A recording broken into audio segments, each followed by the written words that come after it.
Till before we do that, we need to be able to see Chairman Hilton. If Carl will speak, I think that'll move him up.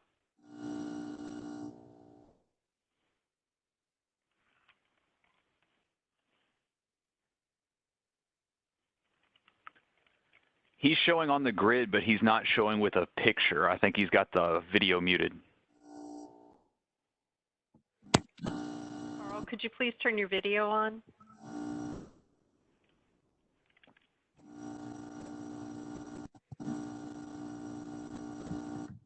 There you are. Thank you.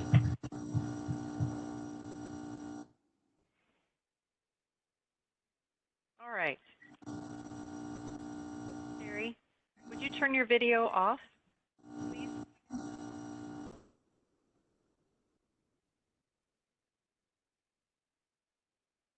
All right. Good morning, and thank you all very much for joining us as we work through another Louisville Metro Air Pollution Control Board meeting via video teleconference. Before we begin, we want to review some guidelines and general instructions for the meeting. These are important, so we ask that you pay close attention.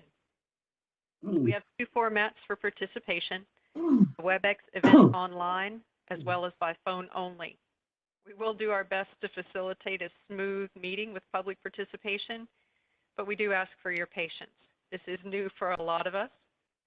Please silence your other communication devices, such as your cell or desk phone. This will ensure that we're not hearing any feedback or causing interruption during the meeting. During the meeting, all participants except for board members and APCD staff participating in the meeting will be placed on mute by the host. This means that you will not be able to mute or unmute your line manually. The chair will call for public comment during a public hearing, if any, and as part of the board's regular agenda. Commenting using Webex. If you'd like to make a comment on the Webex screen, please click on the raise hand button on the bottom of your screen. If you're on the phone only, you can comment by dialing *9. That'll raise your hand on our video screen and we'll know that you would like to make a comment. Webex will acknowledge you and that your hand has been raised, and please wait until we call on you. We'll call your name in order. When you are admitted to speak to the board, please announce yourself, share your name, be mindful of the 3-minute time frame, and we'll move through this as quickly as we can. Please note, you can hang up and/or leave the meeting at any time. We appreciate your all's participation. Thank you. Chairman Hilton.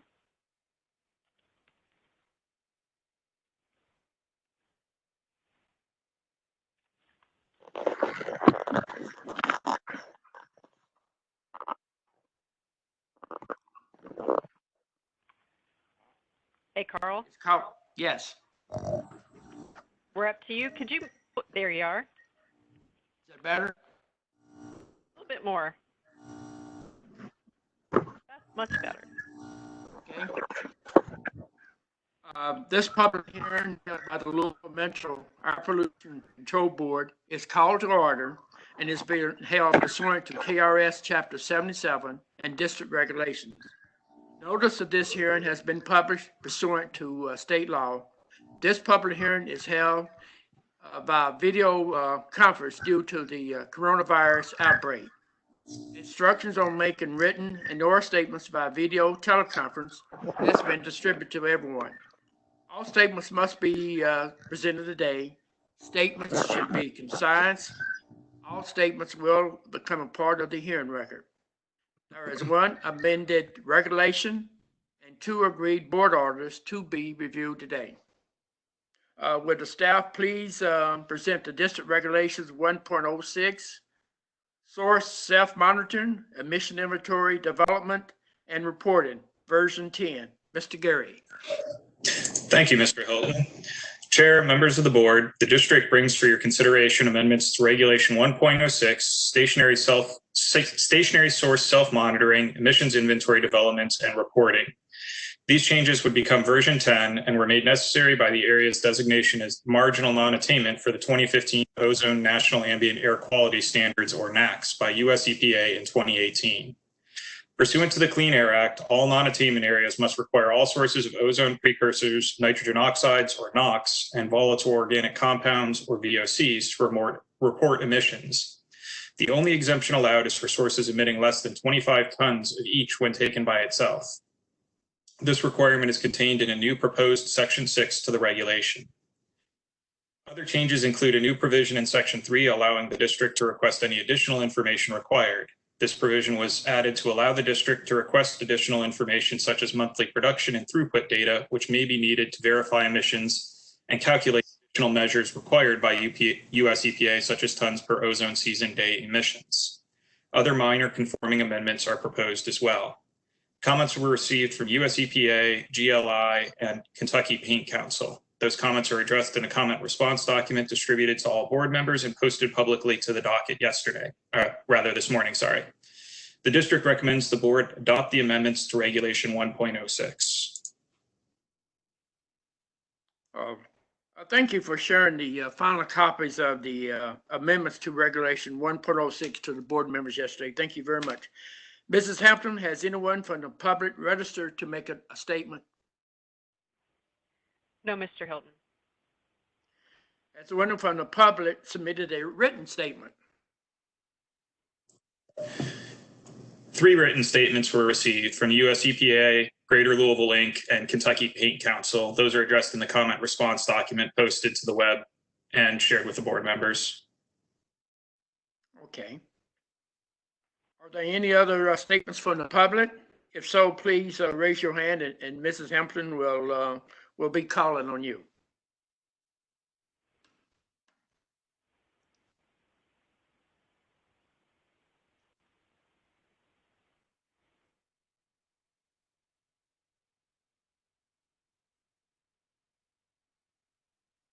Mrs. Hampton, I don't see anyone raising their hand.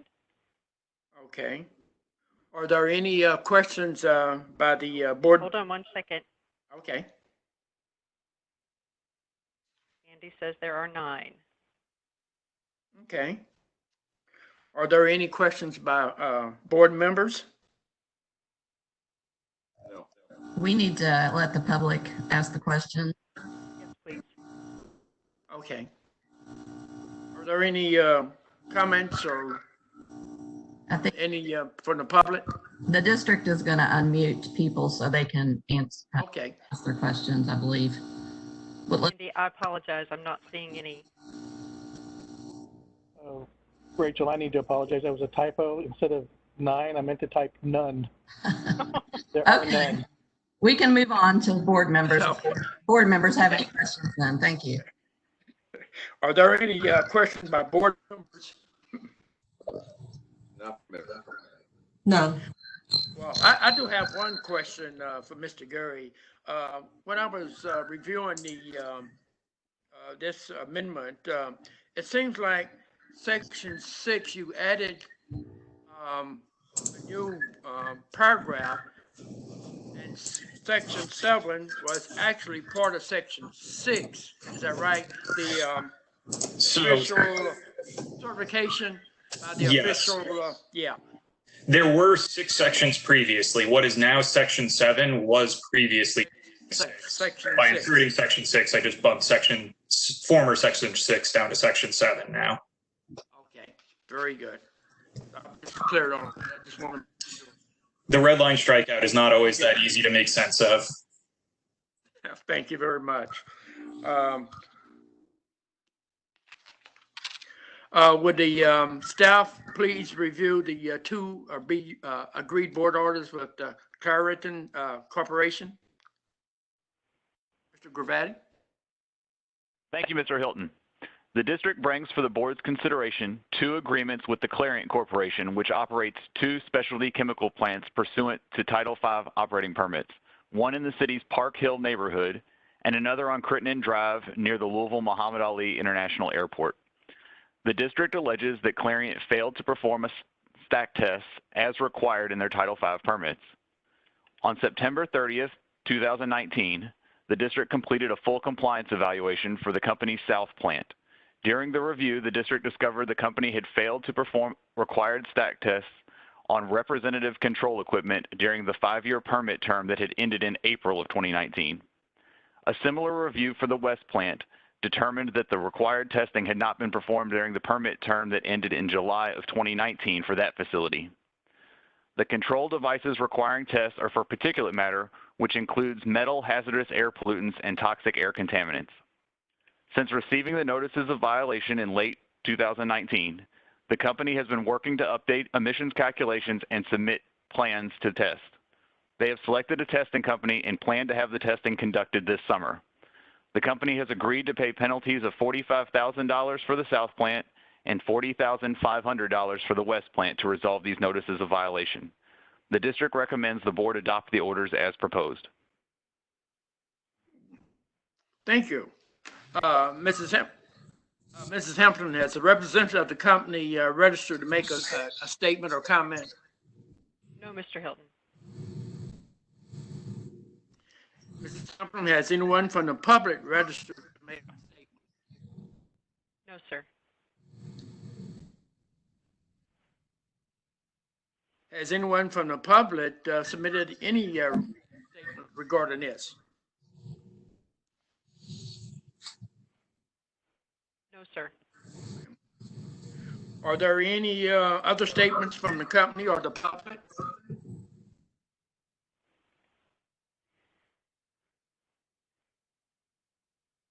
No, sir.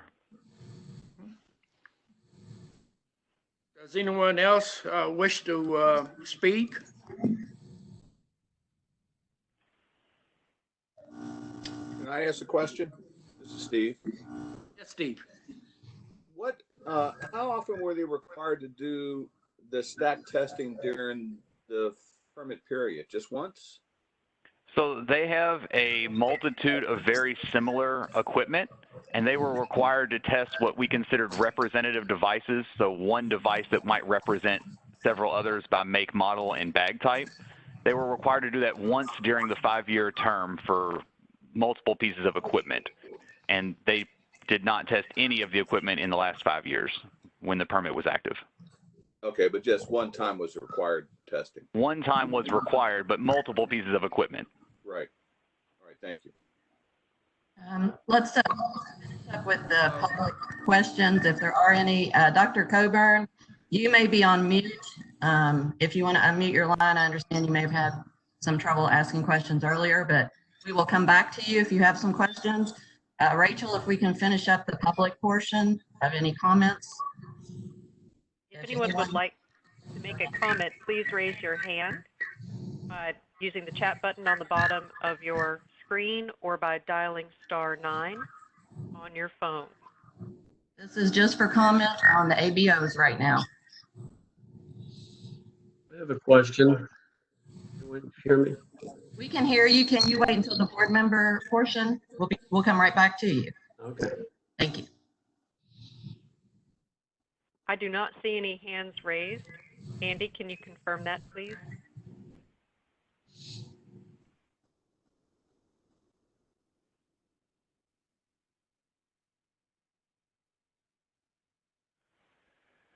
Yes, I see no hands raised at all. Thank you. Dr. Coburn? I didn't have a question. I just wondered if you could. I think I'm getting the hang of how to unmute myself now. Okay. Yes, we can hear you.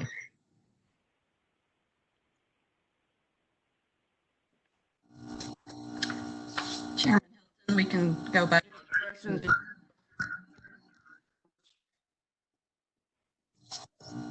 No.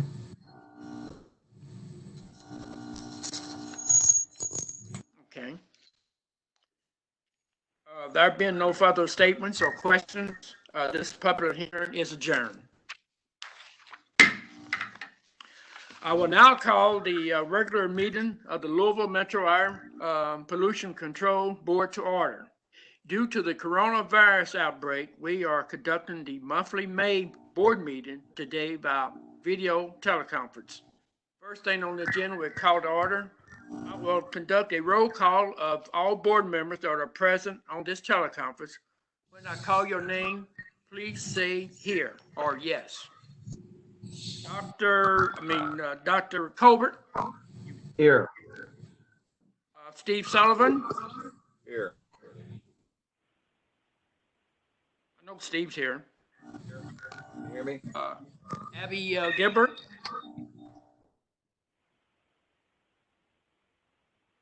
Dr. May. Here.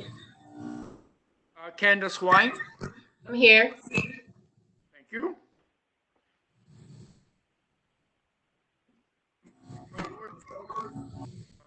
Introductions, there are no introductions today.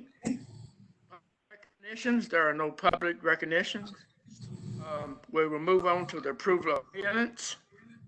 A public hearing held on April 15th, 2020. The minutes of the public hearing held on April 15th, 2020 were distributed electronically for your review. Are there any changes to the minutes by board members? Upgrades? No. Hearing none. Those minutes are approved. The regular board meeting held on April 15th, 2020, the regular minutes. The minutes were distributed also for your review. Are there any changes or upgrades to the minutes by board members?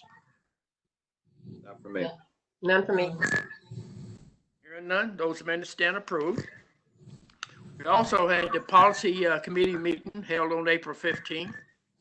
The minutes of the policy committee meeting held on April 15th were distributed also for your review. Are there any changes to the minutes by the policy committee members? No. No. Hearing none, those minutes stand approved. Public comment. Mrs. Hampton, has anyone from the public registered to make a comment today? No, Mr. Hilton. Has anyone from the public provided written comments? Not this morning. Are there any other members of the public that wish to make a brief comment on the teleconference?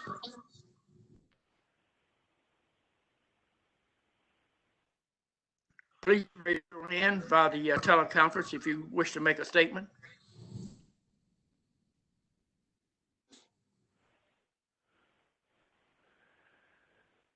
Ms. Hamilton, I see no raised hands in the attendee list.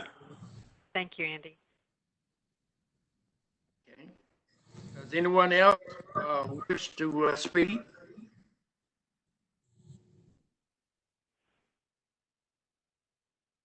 Well, that completes the public comment portion of that meeting. Now we move on to unfinished business. There's no unfinished business. New business. We have the district regulations 1.06, source self-monitoring, emissions inventory, development and reporting, version 10.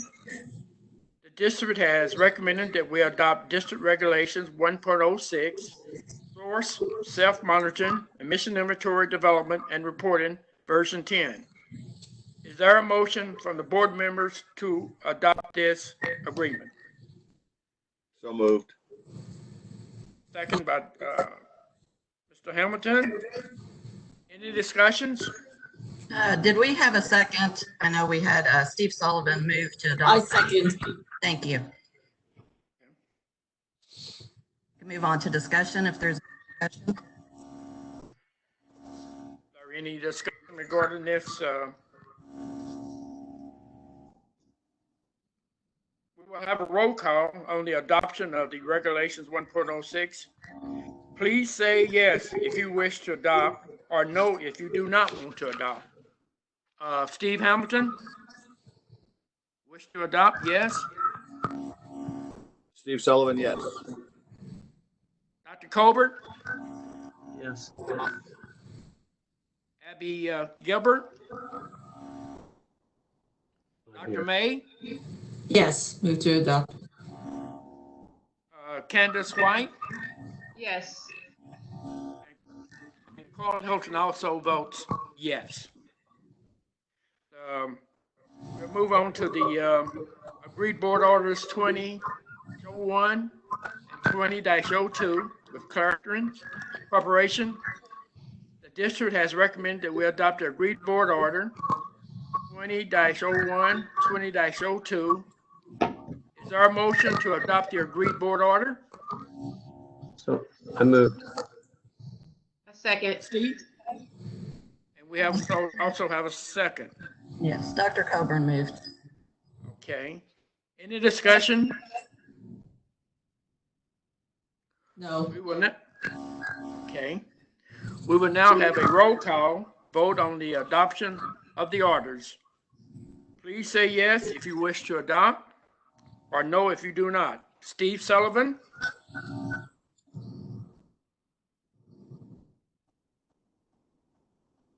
Say yes or no? Yes. Can you hear me? Yes, I do. Dr. Colbert? Yes. Thank you. Abby Gifford? Present. Dr. May? Yes. Thank you. Candace White? Yes. Yes.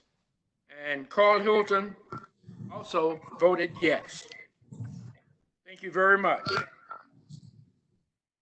Committee reports. No committees met, Mrs. Hampton, right? That's correct. Okay. Mr. Talley, we will go into the director's report.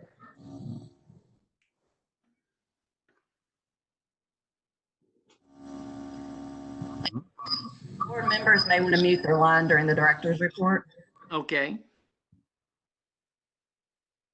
All right, so I thought I would start out with a little bit of good news. And on the good news front, APCD partial SO2 non-attainment redesignation request to EPA has been signed and was published in the public register on 5/15/20. 30-day comment period will end on 6/15/20. At the time that it is finalized, our community will be in attainment for all of the national ambient air quality standards except for ozone. So that is good news. A lot of good work by a lot of folks, industry, the community, the district, and so we are moving in the right direction. I would also like to thank and recognize our air monitoring section, which was timely completed and submitted under less than ideal conditions, having to telework most days. The APCD 2019 data certification for criteria pollutant data. It has been received, reviewed, and concurrence provided by EPA. This is a monumental amount of detailed work under not the best of circumstances when they are to be completed. Staying in our air monitoring area, I'd like to talk a little bit about a new project. It's a sensor co-location project. So let me just give you just a little bit of background. The EPA Region 4 Air Office sent us a notice that they were looking for 5 or 6 partner agencies for a project proposal to install air sensor co-location shelters at existing air monitoring sites. The concept of the project is that the agency could give interested members of the public, such as citizen scientists, researchers, students, or community groups, access to the shelters that are located adjacent to nearby an existing site. Members of the public could then install their air sensors in the shelter and compare their data that they collected to the data from our regulatory monitoring. We were intrigued and we sent a proposal that highlighted the air monitoring site at Cannons Lane. We discussed a variety of partnerships in which we are already engaged, our work on leading edge technology, and our resume of CISA work with both the community and EPA Office of Research and Development. Not too long ago, APCD was notified that we were chosen as one of the agencies to partner in this project with EPA.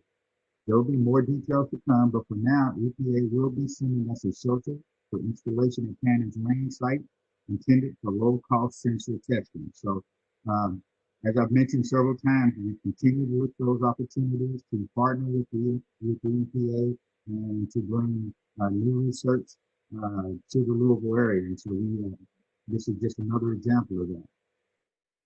On another note, APCD has acquired 10 particulate matter sensor packages that we will begin testing in the near future. These sensors are easily deployable and utilize solar power, which will give us flexibility and mobility in siting them in various environments. We will be developing projects for these units to collect data in the community and increase our knowledge base of ambient air conditions in our community. As I mentioned at our last board meeting, and will continue to throughout this pandemic meeting, telework or no telework, pandemic or no pandemic, the work of the district carries on, from monitoring to compliance to permitting to outreach and policy development. Likewise, our collaborative work with EPA and our state counterparts at DHC continues. Just this last month, district personnel have participated in virtual meetings with APTA on topics ranging from modeling, monitoring, and other technical updates to NACS and SIP permitting and other air quality planning updates. On this past Monday and Tuesday, APCD personnel and staff attended virtually, of course, NACA's 2020 spring meeting. And we had the opportunity to hear discussions from other air agencies from across the country and several updates from EPA staff. And so, as I've mentioned all along, our work continues, nothing is slowed down, and the virtual aspect of getting this done has really worked rather well. There is an important issue that the district is prepared to address with the community, and I want to bring before this board. APCD is preparing to publish an advance notice of proposed rulemaking, referred to as an ANPR, for our risk management plan program, which will be referred to as the RMP program. The RMP program is established by Section 112R of the Clean Air Act, which establishes rules requiring facilities that use extremely hazardous substances to develop a risk management plan, which, among other things, identifies the potential effects of a chemical accident, identifies steps the facility is taking to prevent an accident, and spells out emergency response procedures should an accident occur. As we discussed and presented to the board not too long ago, EPA implements the RMP program in most of the nation. APCD is one of the few state or local agencies that continue to implement the RMP program, and with good reason. The risk present in our Robertstown community and other impacted areas supports our decision to retain delegation of this regulation at the local level. Recently, the Trump administration finalized some amendments to the RMP program. Some of the amendments descended elements that were adopted by the Obama administration, but some felt strengthened the RMP program by ensuring that information regarding chemical safety and accidents was available to communities most at risk, a paramount consideration of the RMP program. As the basis of this decision, EPA explained, and these are their words, that such levels of government oversight, in conjunction with a rigorous safety management program, can prevent serious accidents. But this level of oversight is very expensive and not feasible at facilities regulated by RMP rules on a national basis. Again, that was on a national basis. But state and local programs like APCD plays a special role under the Clean Air Act, since we, unlike the people in the federal level in Washington, D.C., or even at the regional EPA level in Atlanta, we know best the sources of pollution in our community and the impact those operations may have. So we are charged with adopting programs to address those local issues of concern. To that end, APCD is utilizing the ANPR to initiate community conversation and input to discuss the changes and what ultimately works best for our community. Given the historical level of concern about RMP facilities in certain of our communities, that has been amplified by concerns of the COVID-19 virus and how they could impact facility operations and preparedness. So this is an optimal time for us to take comment on APCD's RMP program and to outline the changes that were adopted by the Trump administration, as well as those that have been adopted by the Obama administration, and determine those that may be most appropriate for local adoption by APCD. We know from the federal rulemaking that positions will be strong, and we expect that we may hear diametrically opposed views from opponents and proponents alike. But I am reminded daily of the benefits that a local agency brings to the table. APCD, if necessary, is uniquely positioned because we, while we cannot be less stringent with state and federal regulation, we can be more stringent. That flexibility allows APCD to adopt regulations that best address local issues of concern. The Strategic Toxic Air Reduction, or STAR program, is a good example of this. RMP may be another example. Consequently, this is a conversation that needs to take place, and voices from both sides need to be heard before any decision is made. So, an advance notice of public rulemaking on ANPR provides an opportunity for the agency to involve interested public in the potential regulatory action at an early stage and before the agency has arrived at a decision on a particular regulatory change. The district will initiate this ANPR with a 90-day public comment period. During this 90-day period, in which the district will receive comments on the subject matter, the district will hold at least 2 public meetings during which the RMP program, the recent federal amendment, and rescinded provisions and any other related subjects can be reviewed and discussed. If regulatory changes are eventually proposed, the specific language of such changes will be issued through a formal notice of public rulemaking and accompanying public comment period. I wanted to bring this to your attention, let you know that this will be coming forward. And as mentioned, we'll be looking to have a couple of community or public meetings on this issue, and wanted to make sure the board was aware and prepared for that. Moving on, the district continues to monitor and analyze air quality levels during the economic and social slowdown related to the pandemic. Now, while we have not seen any of the significant reductions that other larger cities have experienced internationally and nationally, this is due primarily to the lower level pollutants in our community. As we look at the changes that we have seen, we must conduct the appropriate analysis of new reductions and taking into account the impact of meteorology and other influencing factors. Once our analysis is complete, we will provide a report at a future board meeting and discuss just what we've seen during the slowdown in relationship to reduced air pollution in our community. And just on a related note, something that I read the other day and was circulating around the office, on a related note, an early study conducted by the Helsinki-based Center for Research on Energy and Clean Air indicates that as China has relaxed or removed its lockdown requirements, average levels of pollutants have rebounded to or past pre-shutdown levels. We just have to hope that the world learns from this tough situation that we're going through and adopt changes that will help to maintain some of the air quality improvements that we have seen. I hope that experiencing easier breathing and bluer pollution-free skies will spur our leaders to stronger clean air positions. As we continue our work, our next virtual Webex conducted Clearing the Air workshop will be Tuesday, May 26, 6 p.m. to 7:30 p.m. This month's topic, Louisville's air quality in your health, very apropos, and we think you planned that one. Is one I hope many of you will take the opportunity to participate in. Please join us to learn more about the relationship between the air we breathe and how it impacts our health. If you don't receive a notice for this meeting, you can join the WebEx by going to our webpage under the Clearing the Air Workshop Series heading and clicking on Attending the Workshop via WebEx link. This is for the May 26th event. I also wanted to take the advantage of this opportunity in this public forum to bring this issue to public attention. As you know My City app has become an important tool that allows citizens to report older complaints to the district.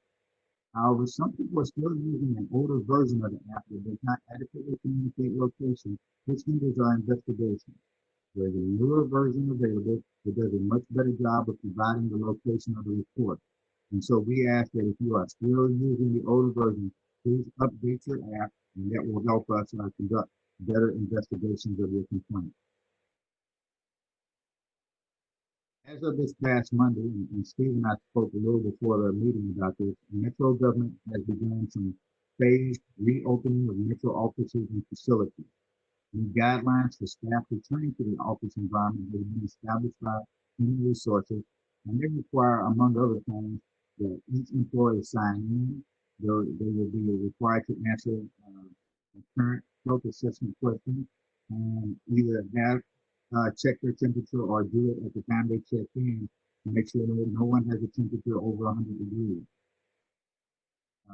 If you answer yes to any of the health questions, or your temperature is over 100 after 2 readings, you will be asked to return home. So we're just trying to make sure that we control any spread as best we can. However, this is primarily impacts metro agencies that have been stopped and hindered by teleworking. The directive that those who can telework should telework is still in effect.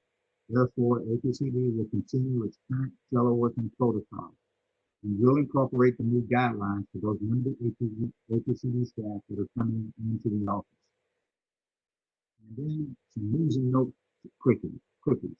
On the budget, currently APCD's proposed budget is scheduled to go before Metro Council on June 8th. Our budget will not be presented separately, but in conjunction with Louisville Forward. All of these presentations are taking place virtually, and the required APCD staff will be available on the Webex if council has any questions regarding our budget. Our budget is very similar to last year's budget as it currently stands. I think, as I mentioned before, there are opportunities for this to change. It's a very fluid situation given the impact of the pandemic on the financial workings of Metro government. But as it currently stands, we are in pretty good shape. So let's keep our fingers crossed that holds through the implementation of the budget. On April 22nd, Earth Day was celebrated.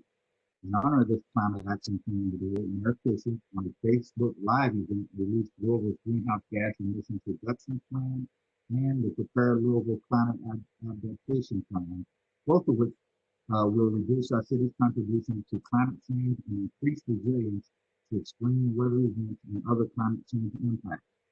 Our own Michelle King was part of this presentation, and as always, we did an outstanding job discussing the latest air quality issues and promoting the Clearing the Air workshop. Now, we don't have much opportunity to give a shout out to the media, but we really want to take this opportunity.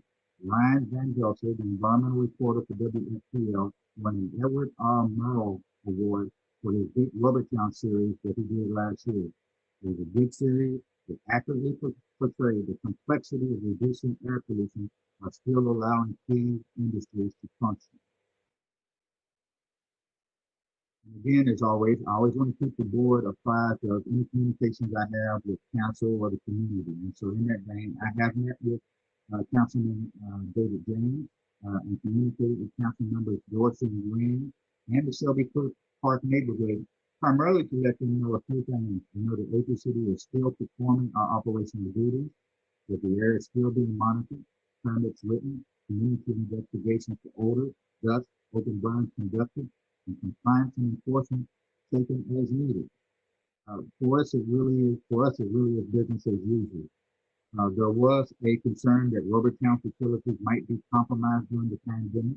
I assured them that no permit conditions or emission limits have been altered or waived. The only discretion provided thus far by the district and stated at the last board meeting was the 30-day extension of the filing of emissions inventory reports and annual certification. And that was from April 15th till May 15th. So those are all currently due. And concurrently with my discussions with the council members, the Rubbertown company in their own newsletter outlined the steps and precautions and preparedness protocols they were undertaking in the midst of the pandemic. This information was also provided to the council members. The district is also working to schedule and conduct public meetings or public hearings to address issues of concern to the Shelby Park community and to the California community respectively. And so I will keep the board informed about both of those as they progress and look forward to your participation. Air Quality Awareness Week took place from May 4th through May 8th. This was a perfect opportunity for APCD to highlight various aspects of air quality to the general public. And since we couldn't get out and about, we utilized all manner of social media communication to get our messages out to the public. We provided information related to the topics that were scheduled to be highlighted each day of the week. So starting Monday the 4th, the topics were wildfires and smoke. On Tuesday, asthma and your health. Wednesday, where is your AQI coming from? Thursday, air quality around the world. And then the topic for Friday was air quality educational resources for families and teachers. We really got good penetration with our message. And just anecdotally, we increased the number of followers for APCD and for the CARE program for the month of May during this awareness week over the previous month.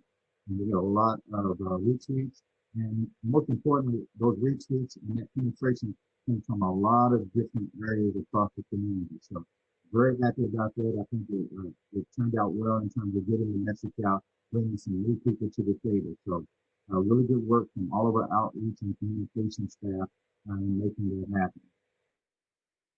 Lastly, and again, I just want to commend all of the APCD staff for their hard work, and flexibility, adaptability, and determination to continue to get the work of the district done under these trying circumstances. And they've done it with the same high level of efficiency and competence that we all expect. That concludes my director's report. I'll be happy to answer any questions that anyone might have.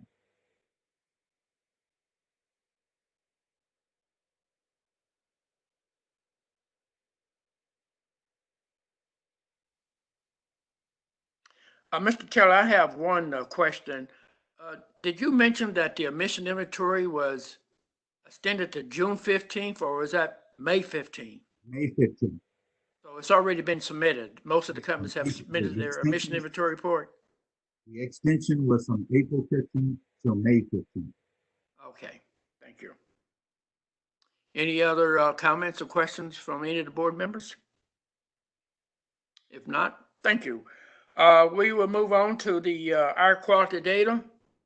Most of the board members have received the air quality data. Are there any questions or comments regarding the submitted air quality data report? Not for Hearing me. none. Okay. No questions, but I'll make a comment. The levels were fair. There seems to be an echo in here. Anyway, the levels seemed fairly low, but not remarkably low. It'll be interesting to see what the figures for May turn out to be. They were low. And I was asked in the district the other day, did most of these rubber town companies, did they close during this pandemic? And it seemed like most of them were still operating. So it'd be interesting to see what next month's numbers look like, but they did seem low. I was expecting to be a lot lower than what they were. Right.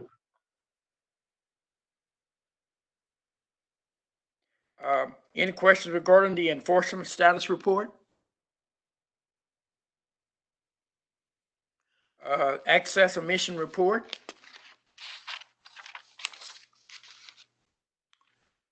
Complaint investigation status summary.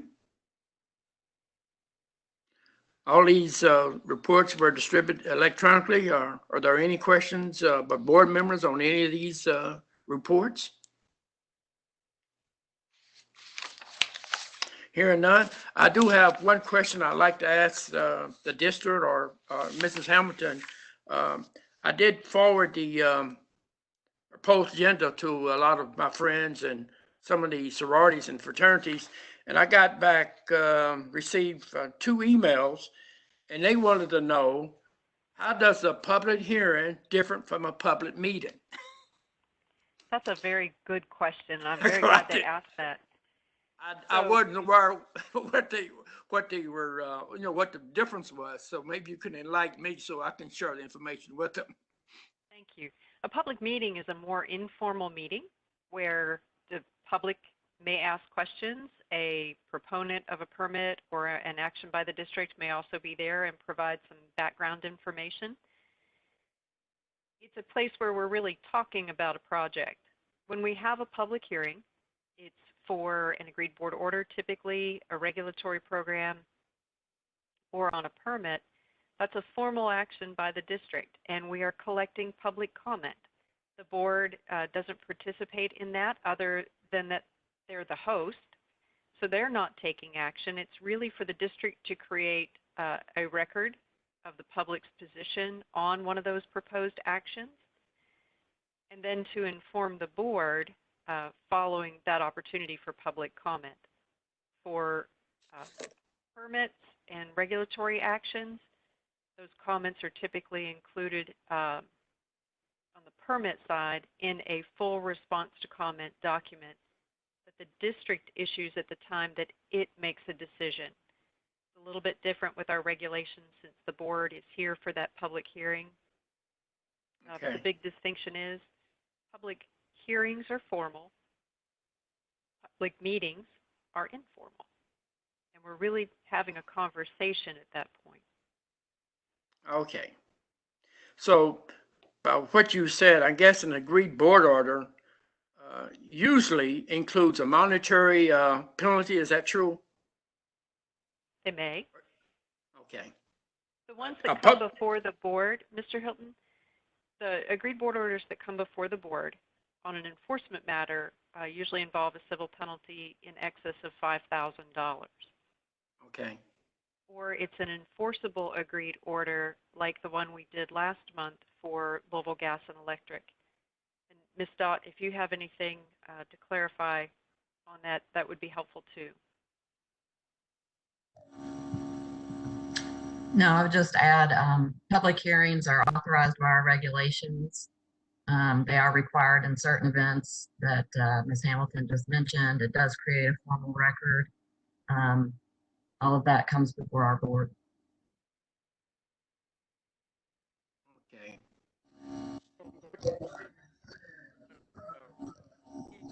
It's less formal than the public hearing, in essence. Yes, it's not a regulatory action.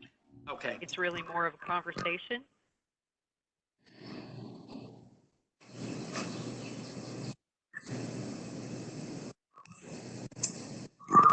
Any other questions? Chairman Hilton, this is Steve. I will now adjourn this. Oh, Mr. Hilton, I believe I will Mr. now Talley has adjourn a this question. Mr. Talley? regular meeting of the board. Yes. Keith, if you could. Sorry, I didn't hear you. Keith, All if right, you I'll could get speak up a closer little to bit. your microphone. Yes, I was just going to indicate and respond a little bit to Dr. Colbert's comment. And our air monitoring staff is taking a special look and analysis of air monitoring data as it comes in and trying to make determinations if we can attribute any changes that we see to the shutdown and the slowdown in both mobile inputs to pollution and also from industry. And so we've been doing that all along. One of the things that we've noticed the impact is from meteorology and then some other influencing factors. So we want to take the time, read through it, make sure that we understand those influencing factors, and then see if we can make any determinations about any reductions that or changes that we see. And so we will be reporting that back out to the board. Okay, good. Any other questions or comments from any of the board members? If not, I will adjourn this regular meeting of the board and thank everyone for your participation. Stay safe. And the next board meeting is Wednesday, June 17th, 2020 at 10 a.m. Thank you very much. Have a safe day. Thank you. You're welcome. Thank you. Bye, everyone. Bye. Bye.